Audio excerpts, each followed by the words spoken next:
As someone who works at a law firm, most of the cases come to us. We know exactly what the police do to try to trap people and get them to confess. So today, we're going to talk about the top 25 methods the police use to control you, dear viewer, and make you confess quickly. Imagine this scene with me. It's 2:30 in the morning, you're driving your car, heading home on a street in Spain or Italy. Suddenly, a blue or red light blinds you so you can't see ahead. You pull over to the side. The police officer approaches you. He smiles calmly. He knocks on the window and asks you a question that seems very innocent. Good evening. Do you know why I stopped you today? Wait right here. At this very second, you're no longer just on the street. You've officially entered a fierce psychological battlefield. And the officer standing in front of you has just thrown the first problem your way. If you answer wrong, you could find yourself in handcuffs and lose your freedom for years. Today, we're going to open the black box and start a countdown of 25 psychological and secret weapons that authorities use to make you ruin your own life. Weapons designed for one thing only: to make you lose the battle before it even starts. Trick number 25. The loaded question trap. The police don't care about your answer. He knows exactly why I stopped you. This question is a psychological trap they use to extract an early confession. When you're stressed, your brain releases the fear hormone, and automatically you want to please the authorities just to get out of trouble. So you say, was it because I was speeding a little or didn't notice the stop sign? Boom, you fell right into the trap. You just handed him a free legal confession on a silver platter. In Spain, Italy, and most countries around the world, the law gives the police the right to use the first words that come out of your mouth as solid evidence against you in court. Your only weapon in this battle is polite silence. Answer him with just 2 words. No, sir. This way, you've stripped him of his first weapon and forced him to show his hand. From now on, I want you to remember this number very well. 85. Remember it well, because we'll come back to it in a bit, and it's going to shock you. Trick number 24 is the choice. If the talking trap fails, the officer moves on to the infiltration plan. He asks you in a very friendly tone, "You don't mind if we take a quick look inside your car or your bag, do you? Right?" This is the biggest trap. If you say, "Go ahead," you've officially given up the greatest shield of protection you have, the right to privacy. The police know that most people are afraid to refuse, so they don't look guilty. In Spain, for example, the citizen security law gives them specific powers, but when they ask for your permission, it means they don't have any evidence against you, and they need your consent served up on a silver platter to make the search legal. The real danger is if you fall for the trap and there's anything illegal in the car that belongs to your friend or someone who rode with you yesterday. You're the one who's going to take the fall, and your career could end in an instant. That refusal protects you. Yes, a polite refusal puts up a steel wall in front of the police. But what happens if they decide to escalate the fight against you? Trick number 23, the fake threat. Now we're right in the middle of the battle. You refuse the search? The officer isn't going to give up that easily. He'll start playing the intimidation game, using his authority. He'll tell you, "If you don't open the trunk, I'll call in the police dogs and we'll get a search warrant right away and things will get a lot worse for you." Most of the time, this is just a bluff, a fake poker move by the police. Threatening to get a warrant is legal, but implying that they can get one instantly is just twisting the truth.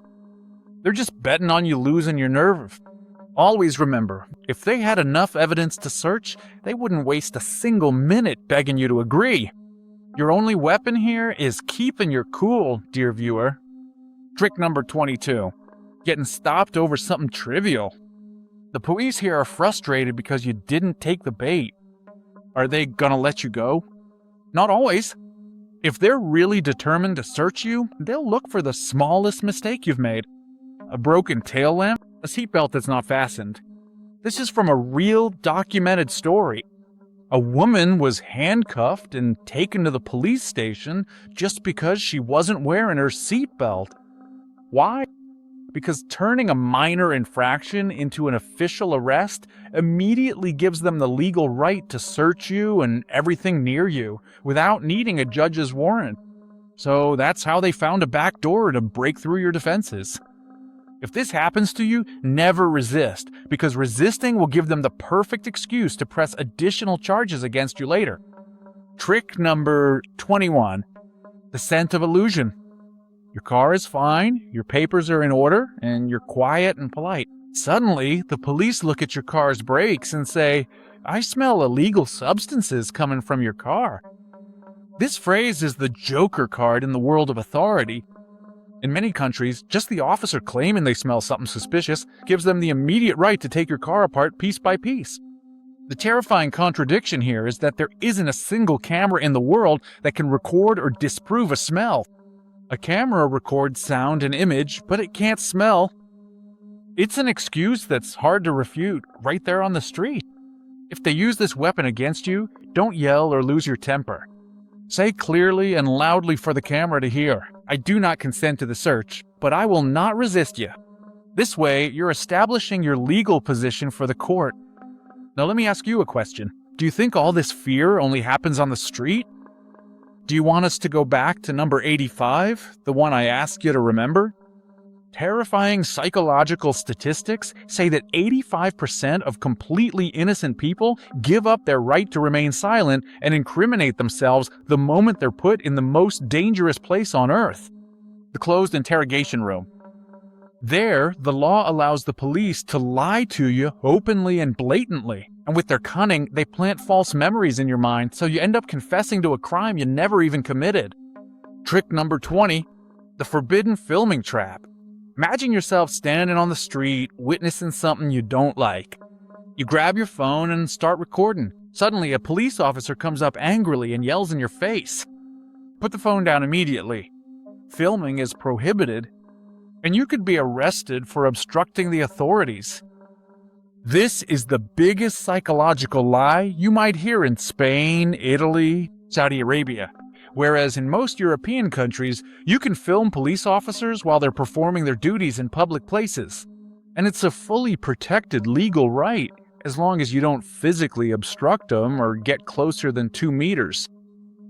They use threats to try to intimidate you or make you hand over your phone willingly, because they know the phone is the only eye documenting their violations. If they say this to you, stay calm. Keep recording and confidently say, "I am exercising my legal right and not obstructing your work." Trick number 17, the psychological war against the lawyer. The moment you feel cornered and in danger, and you open your mouth and say, "I want to call my lawyer," that's when their approach changes 180 degrees. They'll start a campaign to make you doubt yourself. The police will say to you in a reproachful cower, "The lawyer will just complicate things if you're innocent. Why are you afraid? The lawyer will take your money and keep you here until morning. But if you tell me the truth now, you'll be home in less than 10 minutes. Remember this equation well. Being innocent doesn't mean you walk around without a shield. The police officer isn't protected, He knows that as soon as a lawyer comes in, all the traps will be shut down in his face and the psychological game will stop immediately. When you say, "I want a lawyer," stop talking completely and don't hesitate. And don't ask, "Am I allowed to?" State it with full confidence. "I am exercising my right to remain silent and I want a lawyer immediately." Trick number 16. The good cop, bad cop technique. Welcome to the heart of a closed interrogation room. This world-famous game relies on a psychological method called the read technique. The first officer comes in angry and slams the table. He yells in your face and accuses you of the worst crimes. He makes you feel like you're going to prison for many years with no way out. Suddenly, the angry cop leaves and the good cop comes in, offering you a glass of water. He sighs and says to you in a sympathetic tone, "Come on, calm down. Take it easy, don't get too worked up. I feel for you, and I know you're a good person from a good family. Tell me what happened, and I promise I'll help you get out of here." Your exhausted mind will see this second cop as if he's a savior angel, and you'll start to open up to him and tell him all the details of the mess. The reality is, the good cop and the bad cop are playing the same role, and their goal isn't to help you. Their only goal is to get you to confess. Trick number 14. The fake promise of leniency. When they see you're exhausted and on the verge of breaking down, they bring out their last weapon. At this stage, the investigator comes closer and says, "Come on, just confess now and testify against yourself, and I promise the judge will reduce your sentence or let you out on immediate bail." This promise is a complete mirage, 100% false, in Spain, Italy, or in any Arab country, and in all judicial systems. The police officer has no judicial authority to reduce a sentence or make promises. The investigator's job is only to collect evidence and confessions, nothing more. As for the judge and the prosecutor, they're the only ones who decide your fate once you sign a confession based on a police officer's promise. You'll find out in court that his promise has no legal value whatsoever, and that you basically signed your own prison sentence. And the psychological game still isn't over. What happens when you realize that the law allows the investigator to lie to you about evidence and fingerprints that don't even exist? Trick number 13. Legal lying about evidence? Imagine you're sitting in that dark room. The investigator comes in, throws a blue file on the table, looks at you sternly and says, "We found your fingerprints at the scene. There's a video clip proving you were there." And your friend confessed everything about you. Your heart is about to stop from fever. You'll start to break down and think that it's all over for you. But the harsh truth is, the investigator is blatantly lying to you. Under criminal law in many countries, investigators are legally allowed to lie to you completely about the evidence they have during interrogation. They can make up fingerprints and invent witnesses, and they can fabricate videos that don't even exist in the first place. It's just to make you panic, give up, and think there's no point in staying silent, so you end up confessing to something you didn't do. Always remember, it's not your job to prove to the investigator that he's lying during the interrogation.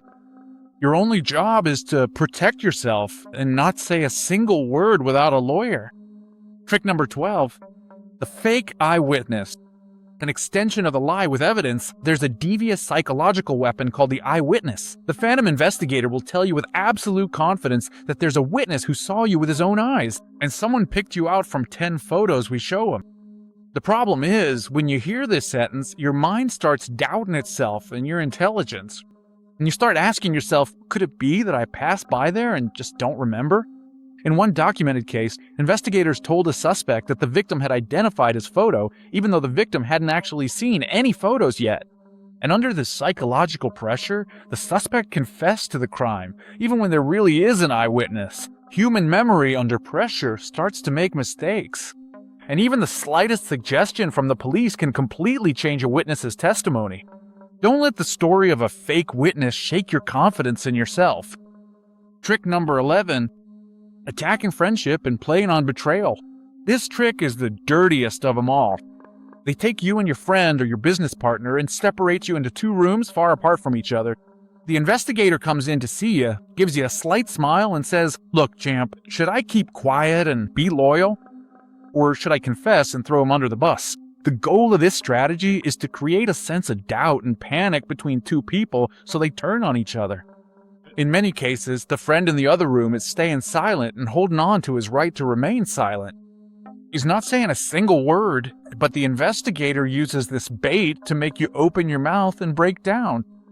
Trick number 10. Loaded and leading questions. A skilled investigator doesn't ask you ordinary questions like, "What did you do yesterday?" He uses a specific type of question called closed or leading questions to steer your answer toward a particular trap without you even noticing. For example, he asks you, "What time did you leave the scene in the getaway car?" Notice the weapon in this question. The question automatically assumes that you were in the getaway car. If you answer and say, "At 9 o'clock, you've just admitted you were in the car without realizing it and that you were running away. Or he asks you, "Did you see the guy who was wearing a black jacket?" This question plants the idea in your mind that you actually saw someone there, even if there was no one there to begin with. If you feel a question is strange or loaded, the strongest weapon is to immediately stop answering. Trick number 9. The spy planted in the South. Imagine you got through the interrogation without saying a word. They put you in a temporary holding cell to rest. Someone sits down next to you who seems to be a detainee just like you. He offers you a cigarette and starts venting to you about his problems and his bad luck. And he tells you, "Man, these cops are so unfair. I'm here because of a minor violation. What's your story?" At this point, you feel safe, thinking he's a fellow inmate and just as wronged as you are, so you start unloading your emotions and tell him all the details. The terrifying surprise is that this person is actually an undercover cop or a paid informant placed in your cell on purpose. The law gives them full rights to plant undercover agents in the cell, and every word you say to this fake friend is being recorded and used against you in court as a direct confession. The golden rule here is, when you're in detention, don't share any details about your story with anyone, no matter who they are. Even if it's a family member, they might have hidden microphones recording everything. Trick number 8, turning your close ones into spies. What happens if the police can't reach you directly? They'll get to you through the people you trust. If someone from your close circle or acquaintances gets into serious trouble with the police, they might be offered a deal. "Help us catch so-and-so and we'll reduce your sentence or let you go without charges." This person might wear hidden recording devices or send you suspicious and specific questions on WhatsApp to get you to talk. In many countries, the law considers anything you voluntarily share with another person. You're the one who just gave up your privacy, and it can be used as official evidence. If you notice someone you know suddenly insisting on weird and detailed questions about old things, be careful and stay silent. Trick number 7, surveillance and fake accounts on social media. We're now in the age of technology, and the police no longer always need to catch you on the street to gather evidence against you.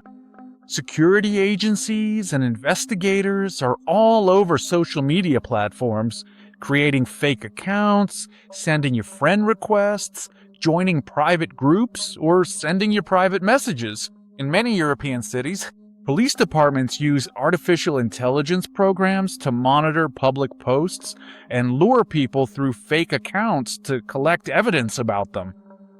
Even sarcastic jokes or dark humor online. An investigator could take that and present it to the court as evidence of criminal intent. If you can't say this to the police face to face on the street, then don't post it online at all. And the big trap isn't over yet. What happens when the police create an entire fake world and a whole criminal empire just to get you to confess to bigger crimes? And how can they read your body language and the look in your eyes in the interrogation room, even if you don't say a single word? Trick number 6, sting operations and the trap of pretending. The police don't just sit around and wait for a crime to happen. Sometimes they actually create the crime themselves. Undercover officers enter the dark world of crime, pretending to be dealers or buyers of illegal things, luring people into getting involved. Here, there's a very fine and precise legal line between a legitimate sting and forced entrapment. If the police offer you the opportunity and you immediately jump at it and take the bait, the court will consider you 100% guilty. But if the police insist, beg you, and keep tempting you repeatedly to do something illegal that you never even thought of doing, here, the law considers it forced and illegal entrapment. If you see a stranger trying hard to push you to break the law or make a shady deal with you, leave the place and walk away immediately. Trick number 5, the imaginary Mr. Big Empire. This is the fiercest and most complex trick in the world of investigations, and it sucks up millions of dollars to set up. Imagine that instead of arresting you, the police make you the target of a major case. They create an entirely fake criminal world around you. An undercover person approaches you and introduces you to a fake company. They send you on simple missions and start giving you real money, making you feel like you've become part of a big, important criminal family. When you reach the top, they take you to meet Mr. Big. The big boss of the gang sits with you in a calm but intimidating way and tells you, "I want to trust you and give you deals worth €1 million. But before you join us, you have to tell me everything you did in your old life so we can close your file and protect you." Driven by the desire to prove yourself, greed, and money, people start confessing to old crimes. Some people even confess to crimes they never committed just to impress the fake boss. Courts in many European countries have banned this technique because it creates false confessions, but it's still used in some countries with more advanced methods. Trick number 2. The myth of the lie detector.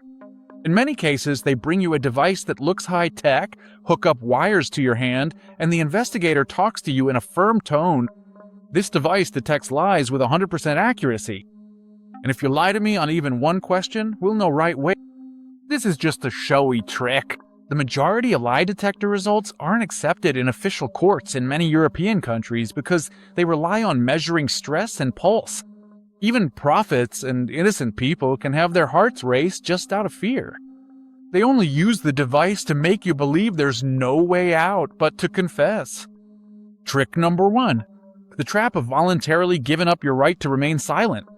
We've reached trick number 1, which is the biggest and most dangerous of all in the world of crime and authority. The police know that a person's greatest enemy in the interrogation room is their own silence. They create the false impression that an innocent person talks and defends themselves while the guilty one stays silent. They'll try every psychological trick to make you feel that if you insist on your right to remain silent, you'll look guilty in front of the judge. The absolute legal truth is that silence is your only steel shield. The law protects your silence, and the judge can't convict you just because you refuse to speak without a lawyer. More than 90% of people who ended up in prison for crimes they didn't commit could have escaped those cases, if only they had stuck to their right to remain silent and given their lawyers a chance to defend them. In this fierce psychological battle between you and the interrogation tactics, the only power you have is your awareness of your rights and your emotional composure. In your opinion, which of these 25 tricks did you find the most outrageous and terrifying? I recommend you send this video to anyone who has an interrogation session with the police. It'll really help them. Leave me a comment below, subscribe to my channel, and hit the bell icon. Everything strange in this life can be found on this channel. This was Gabriel with you.